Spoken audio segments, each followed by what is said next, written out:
Sebelum saya mulai bercerita, izinkan saya untuk berpantun. Boleh ya? Boleh dong. Pergi memancing, dapat sepatu. Bilang cakepnya yang otak dong. Saya ulangi ya. Pergi memancing, dapat sepatu. Ikan tertawa melihat tingkah. Tari bertutur penuh ilmu. Semoga manfaat bertambah berkah. Assalamualaikum warahmatullahi wabarakatuh. Hai teman-teman, saya Khofifah Mutiara Kasih dari SD Negeri 03 Rogosewu akan mengajak teman-teman menyelami kisah yang penuh hikmah dari Sunan Kalijogo. Selamat mendengarkan. Raden Saki, anak putra bangsawan Adipati yang lebih suka hidup bebas tanpa terikat aturan kebangsawanan. Ia suka bergaul dengan rakyat jelata. Dari situ ia paham kehidupan masyarakat Tuban. Jika malam tiba, Raden Said menyendiri di kamarnya sambil melantunkan ayat-ayat Al-Quran hingga penjaga kadipaten tertidur lelap. Setelahnya, ia mencuri bahan pangan dari gudang kerajaan untuk dibagikan kepada rakyat miskin.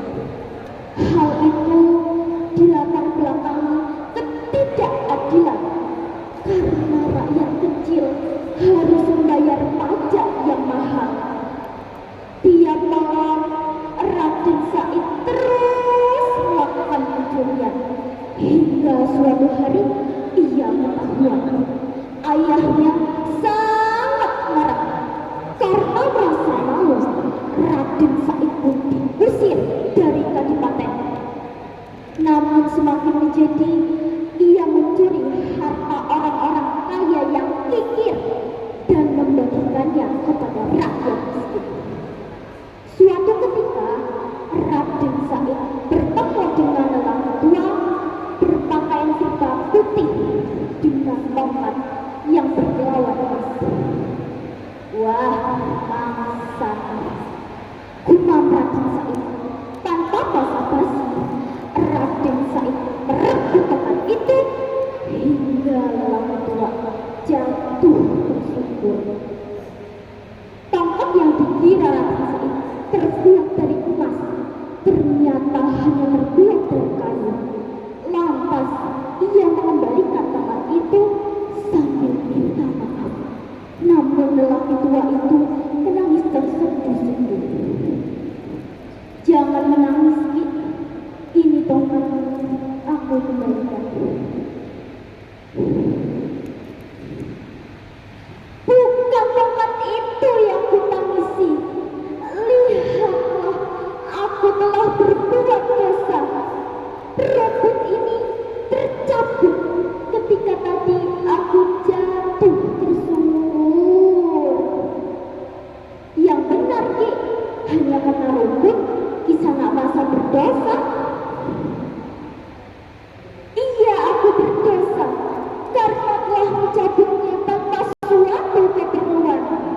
Andai aku cabut untuk makan ternak, itu tidak mengapa. Tapi ini astagfirullahaladzim. Lelaki tua itu lantas menepuk pundak Raden Said. Apa yang sesungguhnya kamu cari, Ger? Saya menginginkan hartamu, akan saya berikan kepada rakyat miskin. Sungguh mulia hatimu, Ger. Sayang caramu meniru. Kamu bersedekah dengan harta curian, harta haram. Itu sama halnya mencuci pakaian dengan air kencing. Allah itu zat yang baik, Ger.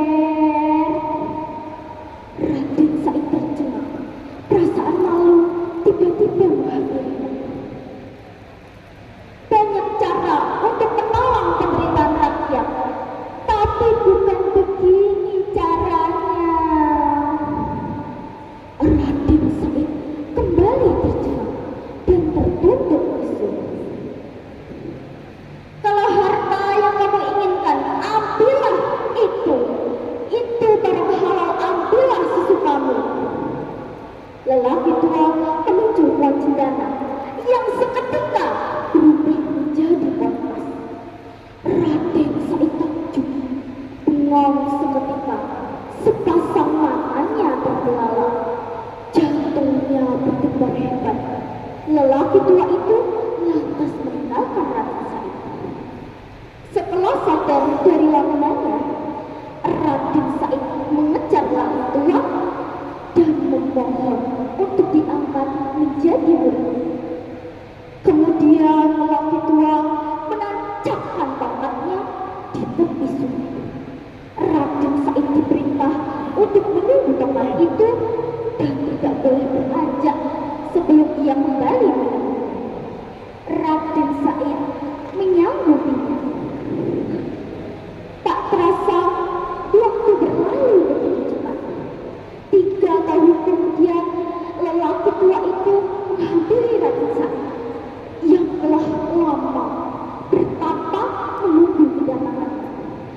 Kemudian Raden Said diberikan pelajaran agama oleh lelaki tua itu sesuai dengan tingkatannya, yaitu tingkat waliullah. Lelaki tua itu sesungguhnya adalah Sunan Bonang. Di kemudian hari, Raden Said dikenal masyarakat sebagai Sunan Kalijogo, yang berarti orang yang jaga sungai. Sunan Kalijogo kemudian diperintahkan oleh gurunya Sunan Bonang untuk menyebarkan agama Islam ke seluruh Pulau Jawa yang saat itu masih memeluk aliran kepercayaan dan agama lama. Pergi ke kebun memetik pepaya. Ayo bilang cakap lagi. Saya ulangi ya. Pergi ke kebun memetik pepaya, dibawa pulang bersama teman. Berbuat baik harus dengan cara yang baik pula, agar indah terasa